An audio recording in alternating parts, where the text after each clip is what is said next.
Chers téléspectateurs de la télévision Héritage, bienvenue dans votre émission de témoignage.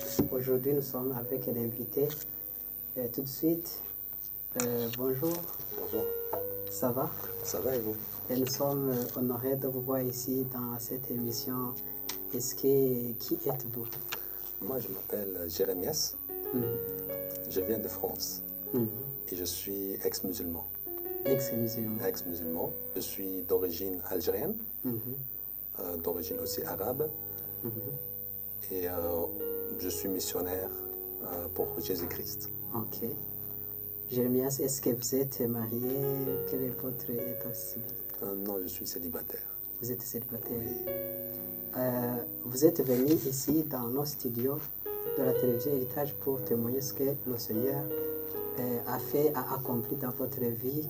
Est-ce que vous pouvez nous révéler ces choses que le Seigneur a accomplies, les merveilles qu'il a accomplies dans votre vie? Oui.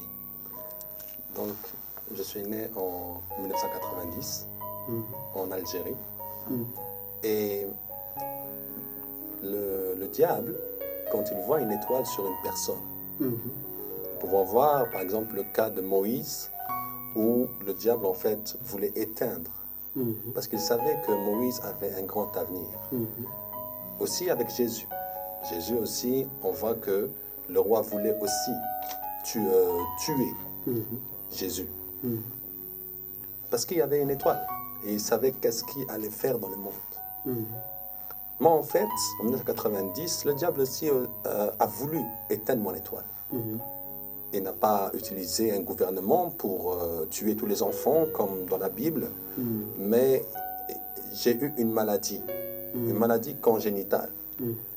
Et j'avais une malformation en fait cardiaque. J'avais 3 trous au cœur. Oui. Ma mère, elle est médecin. Elle est l'une des plus grandes médecins d'Algérie. Et elle disait, mon enfant, il va mourir. Non pas parce qu'elle ne m'aimait pas, mais parce qu'en fait, il n'y avait pas de solution. Ni dans la croyance, mon ancienne croyance, l'islam, ni ailleurs. Hein? Si vous dites que votre mère était médecin, pourquoi est-ce qu'elle s'attendait à votre mort alors qu'elle pouvait faire quelque chose? Ma mère ne pouvait rien faire. Parce que la médecine ne pouvait rien faire. Ses années d'études ne pouvaient strictement rien. On lui dit que cette maladie-là, c'est une maladie qui ne guérit pas. Et c'est une maladie en fait qui va mener à la mort. Donc, quoi qu'elle soit dans le niveau de la médecine, elle ne pouvait rien faire. Mais dans leur amour, on m'a amené jusqu'à Paris, la capitale de la France. Et là, il y a certains c'est là où beaucoup de médecins reconnus sont en pédiatrie, en plusieurs domaines. Hein. Et là, en fait, dans le domaine de la pédiatrie, on voulait m'emmener chez l'un des meilleurs médecins. J'étais à l'hôpital. Et là, ce que je vais vous raconter, c'est le témoignage que mon oncle m'a donné. Il me dit, tu es un miraculé. Il me dit, on était à l'hôpital et puis une inspiration est venue et on a prié pour toi en imposant les mains. Or, ça, ce n'est pas dans l'islam. Comment alors ils ont été révélés de poser leurs mains sur vous alors qu'ils n'étaient pas dans le domaine spirituel? C'est une inspiration de Dieu. À ce moment-là, en fait, on a posé les mains sur moi, on a prié et le médecin, quand on m'a rentré dans le bloc, on me dit, mais pourquoi vous aviez ramené de si loin d'Algérie cet enfant? Il est déjà guéri. Donc déjà là, la victoire de Dieu était là. Les pompiers m'emmènent au moment de mon travail pour me soigner.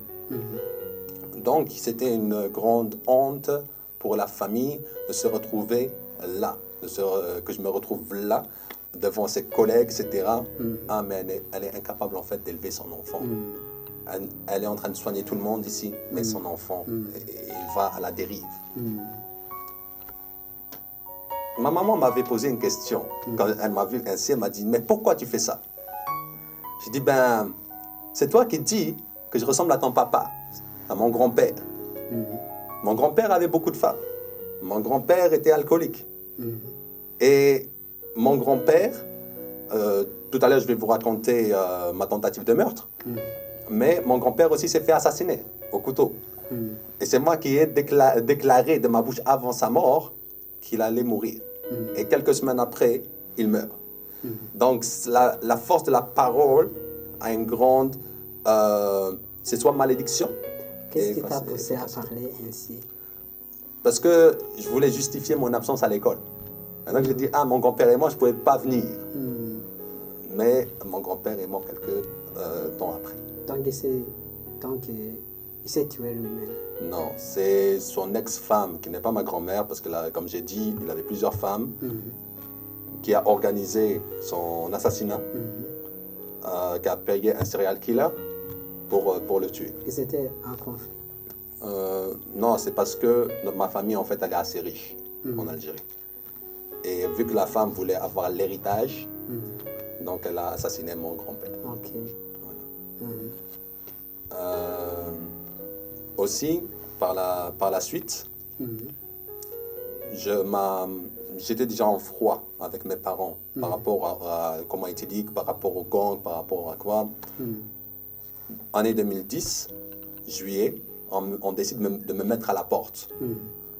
Je m'étais battu avec mon papa en 2010, juillet. Je sors de la maison. En France, pour trouver quelque part pour aller, parce qu'il y a beaucoup de SDF, de personnes sans abri, c'est compliqué. Mais moi, j'ai trouvé le soir même que je me suis fait virer de la maison, j'ai trouvé où dormir. La main du Seigneur était là encore. Encore une fois, je rencontre une ex-copine, aujourd'hui, italienne. Avec elle, à l'âge de 20 ans, j'ai eu ma première relation intime. Et puis, parce que je m'étais marié, moi, j'étais dans le gang, etc., ça ne m'intéressait pas beaucoup l'intimité. Mais quand je m'étais marié religieusement, j'étais bien religieusement, ce n'était pas la mairie, ben on a fait comme des mariés, quoi. Là, vous étiez toujours dans l'islam? Oui, j'étais toujours dans l'islam. Moi, je l'ai converti à l'islam, mais ça a rompu quelque temps après, parce qu'elle était infidèle, etc., donc on a rompu. Et là, vu que je n'avais personne sur qui m'attacher, j'ai décidé de mettre fin à mes jours. Et là, il y a la marque encore de la cicatrice. J'étais dans la rue, je vais dans un bar, je prends une bouteille, je casse ça et je m'ouvre. Mais la mort ne voulait pas venir me chercher. Je suis resté plusieurs minutes dehors dans le sang, mais la mort ne voulait pas venir me chercher. Je suis parti à l'hôtel, j'ai mis le bandage le lendemain, je me suis fait recoudre de nouveau, alors que notre personne peut-être serait décédée. Mais le Seigneur a toujours été là et m'a protégé. Je continue. En 2010, il y a eu beaucoup de choses en 2010. En décembre 2010, comme je vous ai dit tantôt, mon grand-père s'est fait assassiner. Et là, en fait, moi aussi, je pensais que j'allais me faire assassiner. Parce que j'étais au salon, il y a une télé. Et je regardais la télé. Et puis, il y a une inspiration qui me dit, va mettre un pull dans ta chambre. La chambre, elle était à l'étage. Je vais mettre un pull, je redescends.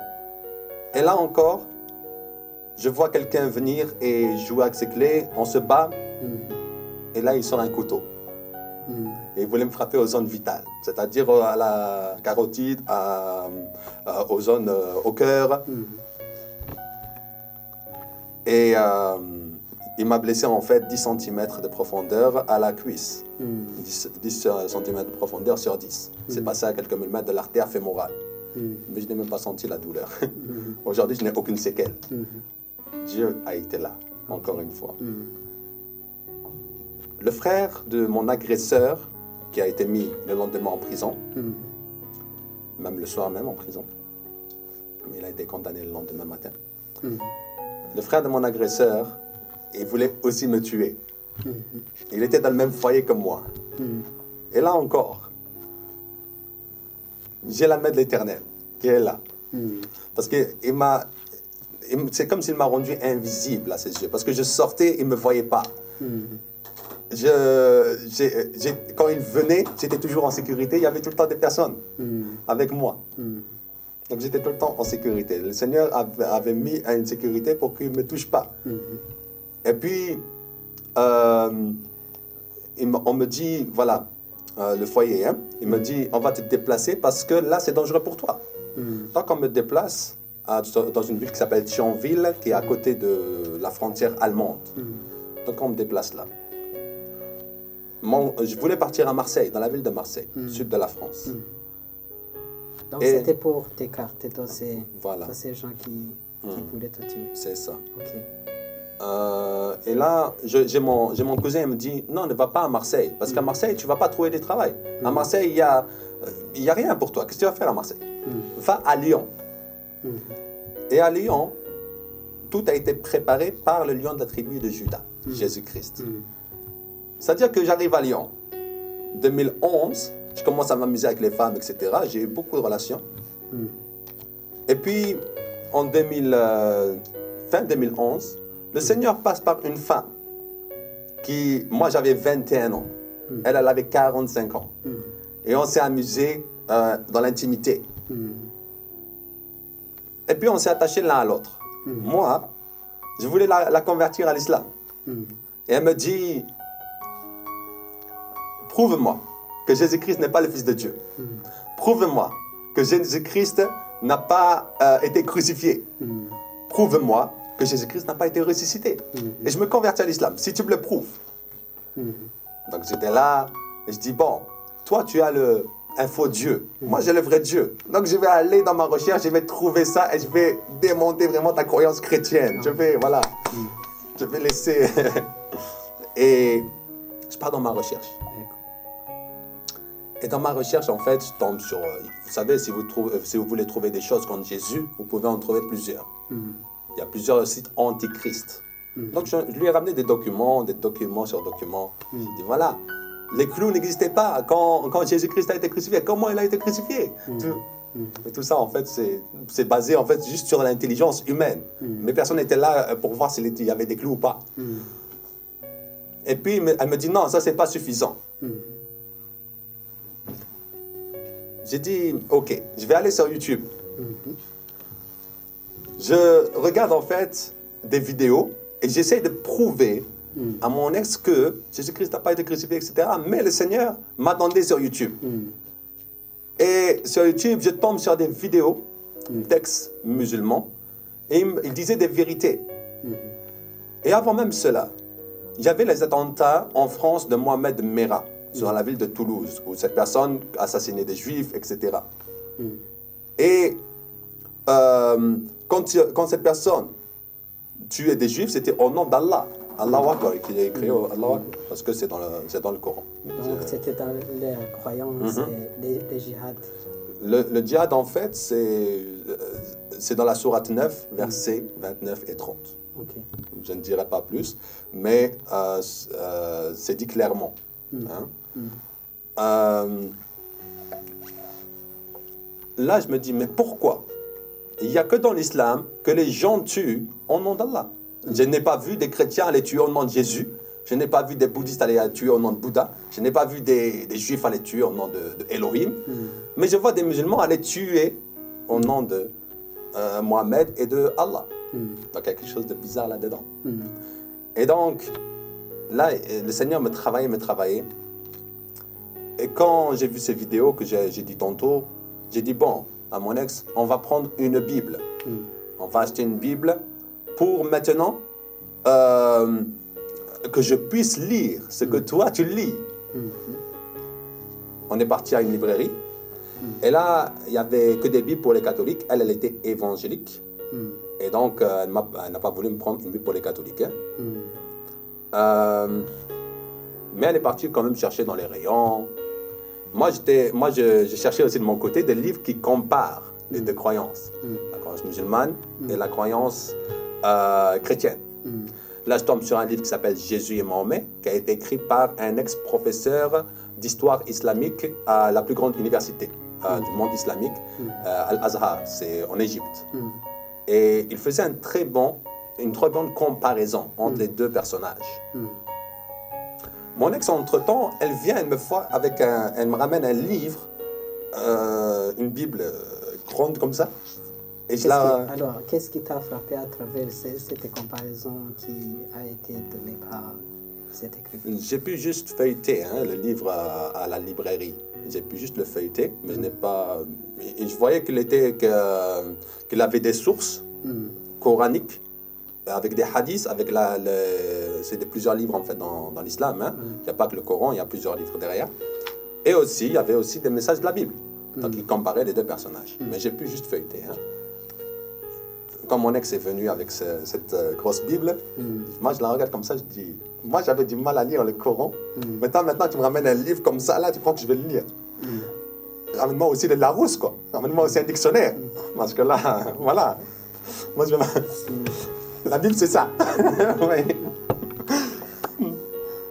Et elle me dit, ok, je vais le prendre ce livre. Cette Bible. Soit tu la prends, soit je la prends. J'allais me rendre en fait pour payer à la caisse. Et là, il y a une inspiration encore qui vient et me dit, tu ne sors pas de la librairie sans avoir pris le livre Jésus et Mahomet. Et moi, je n'avais pas d'argent. Donc je dis, comment je vais le faire? Je vais voler ou quoi? Voilà. Je dis à mon ex, voilà, viens, prends-moi ce livre. Elle me dit, ok. Elle me le prend, c'était au mois de Ramadan, c'était en août 2012. Je faisais le Ramadan, tout ça. Et je lis ce livre en 3 jours. Vous savez, le premier jour, Jésus-Christ a été crucifié. Le diable se réjouissait. Il dit, ah, mais moi j'ai tué cette personne-là qui était en train de détruire mes œuvres.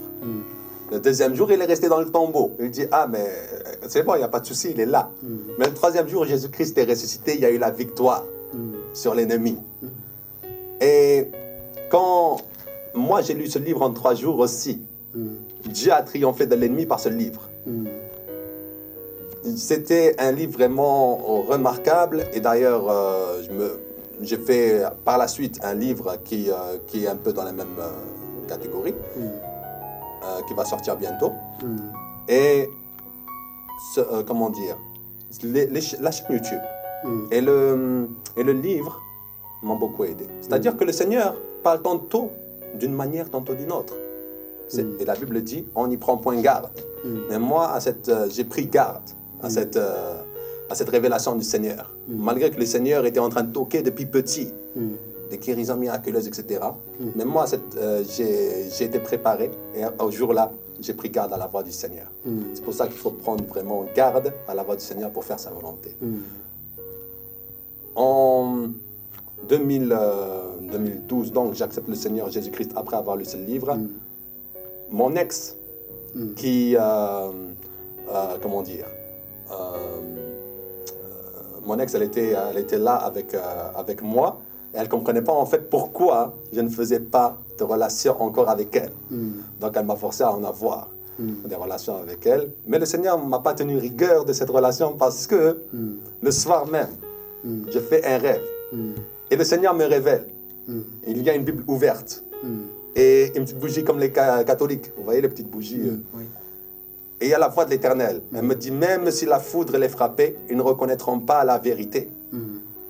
Et là, oui, je le vois. Parce qu'aujourd'hui, il y a de la foudre qui s'abat sur le lieu de culte des musulmans, c'est à la Mecque. Mais les musulmans sont là encore en train de dire, bon, nous sommes en train de suivre l'islam. Mais la foudre est là, elle les frappe. Il y a des signes.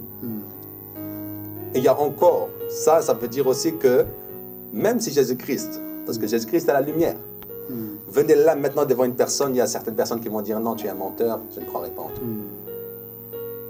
Non, je ne te suivrai pas. Donc c'est un peu ce que Jésus-Christ voulait me révéler dès la première fois où j'ai accepté en fait dans ma vie, en songe, le soir même. Ok. Nous entendons que vous êtes né de nouveau, là, jusqu'à maintenant, là où vous êtes arrivé. Alors, quelle est la nature des relations que vous avez continué donc à tisser avec tes ex et votre famille, puisque vous avez été expulsé par votre famille? Ça fait aujourd'hui, 2019, 9 ans que je n'ai pas vu mon papa. Ma maman, la dernière fois que je l'ai vue, c'était en 2015. Et ma maman a dit une phrase qui était celle-ci. On t'a tout pardonné, mis à part que tu es en Christ. Et si tu es en Christ, nous, on n'acceptera pas Christ dans la maison. Soit c'est Christ, soit c'est la famille. Ben, j'ai dit, ben, c'est Christ. Parce que c'est l'éternité qui se joue. Moi, je vais mourir. Vous allez mourir. Et vous allez faire quoi pour moi? Mais Jésus-Christ, en fait, c'est l'éternité. Donc, mieux vaut s'attacher à Jésus. Et il y a plusieurs personnes comme ça. Mais la Bible aussi dit que je ne suis pas venu apporter la paix, mais l'épée. Jésus-Christ, quand il vient dans une personne, c'est une épée spirituelle. Ce n'est pas une épée physique. Jésus-Christ n'a pas dit « allez tuer ». Il a dit « je suis venu apporter la discorde. Il y aura des divisions entre pères, entre fils, entre... » Est-ce que vous avez tenté d'évangéliser la famille? Oui. J'ai plusieurs fois tenté d'évangéliser la famille. Quelle est la réaction? C'est plutôt une relation hostile. Même, parce que l'évangile est une arme à double tranchant. Lorsque tu prêches l'évangile à une personne qui est endurcie, ben c'est comme si tu mets un couteau. Vous voyez? Donc, je leur passe de l'évangile, je mets la semence et je crois en la parole qui dit toi et ta famille seront sauvés. Je ne sais pas le temps où Dieu va les sauver, mais je sais une chose, c'est que ma famille sera sauvée. Donc, c'est important.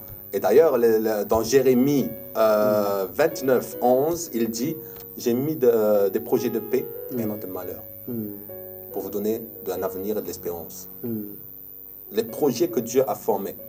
Si on voit de nouveau le témoignage, on va voir que Dieu a tout programmé d'avance. Le rejet de ma famille, en fait, c'est juste les plans de Dieu.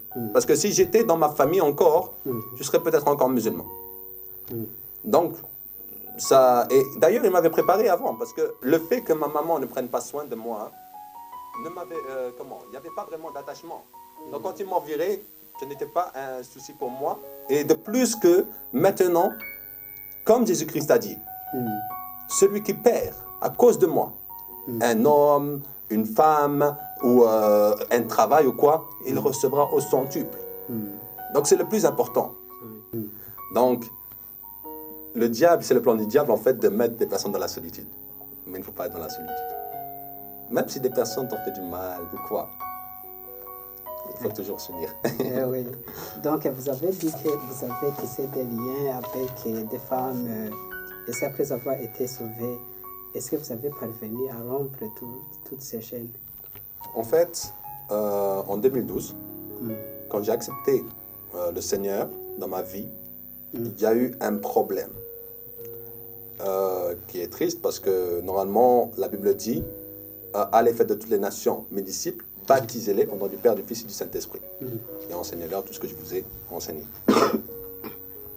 Moi, quand je suis arrivé en Seigneur, j'avais du zèle et je voulais me faire baptiser en 2012. Mais sauf que l'Église, elle m'a refusé le baptême. Et là, en fait, ça m'a refroidi. Et je suis retombé dans le monde encore. J'étais dans la fornication encore, dans la pornographie encore, dans des choses comme ça encore, voilà, dans la perversion sexuelle. Hein.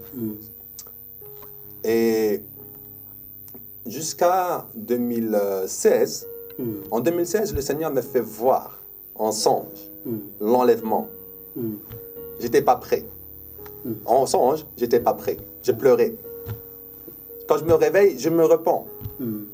Et le Seigneur, en fait, m'emmène, en fait, de là où je suis, de Lyon. Il m'emmène en Belgique. En fait, les réseaux sociaux sont très puissants. Parce que j'ai vu une évangélisation dans une certaine ville de Belgique. Et là, je me dis, bon, je vais y aller. J'étais pas vraiment né nouveau, j'avais pas... Voilà. Et à ce moment-là, en fait, c'est là où le Seigneur avait déjà un plan pour me former, pour m'aider à grandir avec lui et pour m'aider à naître de nouveau. Parce que j'étais, à l'époque, dans la solitude, parce qu'il n'y avait pas de frère à côté de moi, il n'y avait pas de sœur à côté de moi, il n'y avait pas de... Voilà. Et donc, le Seigneur a voulu en fait que je sois avec lui et que je marche avec lui et que j'ai le ministère. C'est pour ça qu'il m'a entouré par plusieurs hommes de Dieu. Et dont un homme de Dieu qui avait vu une vidéo de moi sur YouTube. Il a décidé, il était déjà en jeûne, 5 mois. Jeûne et prière, 5 mois. Il était là. Et puis, le Seigneur met ça à cœur à ce frère, à ce pasteur. Il dit, tu vois cette personne que tu vois ici, dis qu'elle vient à côté de toi, qu'elle travaille à côté de toi. Les circonstances ont voulu que je me retrouve devant son domicile. Il était choqué du miracle de l'Éternel. Parce qu'une simple prière ainsi a une grande efficacité. Et de là, en fait, j'ai été entouré par des grands hommes de Dieu, comme pasteur Marcelo Tonazzi, comme pasteur Saïd Oujibo, etc. C'est des aides qui sont là pour moi et qui me forment. Donc, ça fait que depuis 2017, la Bible dit que lorsque comment dire, Jésus-Christ est là pour nous délivrer. Jésus-Christ est là, comment dire, il est venu en fait pour rompre les chaînes qui nous mettaient en esclavage. C'est comme en Égypte, si on va dans Exode. Le Seigneur dit, j'ai entendu les cris des Israélites. J'ai vu leurs pleurs, j'ai vu leurs lamentations, j'ai vu. Et j'ai décidé de t'envoyer toi, Moïse, pour les sauver. De la même façon, moi j'ai crié à Dieu. Et il est venu et il m'a délivré. Là, ce n'est pas Moïse, mais c'est Jésus. Lui-même qui est venu, il m'a délivré des chaînes de l'esclavage des Égyptiens spirituels. Parce que quand tu es avec les démons, c'est comme si tu es esclave en Égypte. Donc Dieu m'a délivré ainsi de la pornographie, de la fornication, de tellement de choses qui m'emmenaient en enfer. Oui. Donc vous êtes témoin aujourd'hui dans les studios de la télévision Héritage, vous êtes témoin des merveilles de Dieu. Oui. Et merci à Dieu de vous avoir délivré de toutes ces choses. Mais il y a des gens qui restent toujours dans le joug de la servitude, qui sont menacés, qui sont dans la même fornication. Est-ce que vous avez quelque chose à dire comme témoin de la façon dont Jésus sauve? Oui, amen. C'est dans Ésaïe, chapitre 12, verset 2. Oui. Voici, le Dieu fort est ma délivrance. J'aurai confiance et je ne serai point effrayé, car l'Éternel est ma force et ma louange. Il a été mon sauveur. La Bible dit que si tu t'attaches à Dieu, Dieu ne pourra pas te laisser dans l'esclavage. Dieu ne pourra pas te laisser dans les choses qui sont là, qui t'emmènent vers le bas. C'est impossible. Dieu, c'est le Dieu par excellence. Et Dieu, quand il t'élève, il fait de toi comme David. Il était berger, il l'a rendu roi. Comme Joseph, il était esclave. Il y avait le secrétaire du roi, du pharaon. Donc, Dieu, lorsqu'il rentre dans la vie d'une personne, il impacte une vie. Tu ne peux pas rester le même si tu t'attaches à Dieu. Donc moi, ce que j'ai à dire, attachez-vous à Dieu. Parce que lorsque tu t'attaches à Dieu et que tu fais la volonté de Dieu, les démons tremblent et les démons partent. Parce que tu as une lumière qui est là et les ténèbres fuient à la vue de cette lumière même. Voilà ce que... Ok. Au début, vous nous avez dit que le diable a longtemps voulu éteindre l'étoile. Et maintenant, vous êtes sauvé, vous êtes l'homme de Dieu. Donc, vous êtes venu de l'Égypte. Je pense et je crois que vous avez quelque chose que vous avez planifié pour faire dans le royaume de Dieu. Donc, qu'est-ce que vous êtes en train de faire actuellement pour prendre donc des bénédictions à Dieu? Amen. En fait, Moi, je suis responsable, par la grâce de Dieu, d'une chaîne YouTube qui s'écrit G-REMIAS, Jérémias. Une chaîne Instagram, une chaîne Facebook. Par la grâce de Dieu, ces chaînes-là ont permis de ramener beaucoup de personnes, et surtout des musulmans, de l'islam à Christ. J'ai fait aussi un livre qui va bientôt sortir, qui s'appelle Secrets d'Islam. Et je fais aussi un CD pour les musiques, de rap gospel. Donc j'ai beaucoup de choses que je mets au profit de Dieu. Pourquoi? Parce que ces choses-là, je les ai mis au profit du monde. Je cherchais la gloire du monde. Mais Dieu m'a dit, je ne t'ai pas donné ces choses-là pour que tu ailles les mettre au service de Satan. Mais je t'ai donné ces choses-là pour que tu œuvres pour le royaume de Dieu. Et pour que tout ce que je t'ai donné là comme don, tu puisses aider le royaume de Dieu à gagner des âmes et à les emmener des ténèbres à la lumière. Donc, voilà un peu mes projets, ce que j'ai. Et aujourd'hui, je suis ici au Burundi. J'ai fait la Belgique, j'ai fait beaucoup de villes en France, j'ai fait la Suisse, et j'ai fait les Pays-Bas. Donc, j'ai fait beaucoup de villes en France et quelques pays en Europe. Le Seigneur, en fait, m'a donné l'Afrique. J'ai eu ce fardeau à cœur depuis un moment donné. Et l'Afrique, en fait, c'est un continent qui a une grande histoire avec Christ. Mais aujourd'hui, le diable cherche à éteindre cette lumière de Christ. C'est pour ça que le Seigneur envoie ses serviteurs afin de ranimer cette lumière et que l'œuvre du Seigneur se termine en Afrique. Parce qu'elle a commencé avec le jardin d'Éden en Afrique. Elle va se terminer en Afrique. Ok, merci. Et pour votre propre vie personnelle, je crois que vous êtes en train de préparer quelque chose. Quelles sont des perspectives d'avenir?